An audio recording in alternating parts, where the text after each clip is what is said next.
এই যে ক্লিপ, এই ক্লিপ খুললে আর নিচে একটা আছে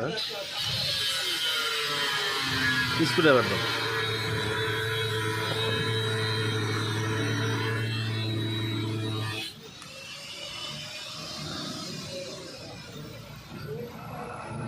এই মাথার দিকে লক, ওই যে এই লক দিয়ে লক হয়ে যাবে। হ্যাঁ, এটা হলো রড, এটার ভিতরে ঢুকানো থাকে। এই যে বের হয়ে গেল।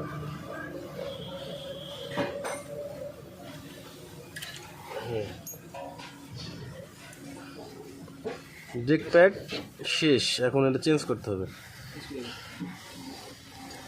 এটা যদি রাস্তার মধ্যে কারো সমস্যা হয় তারপরেও চেঞ্জ করতে পারবে, কারণ এটার ইজি ব্রেক প্যাড চেঞ্জ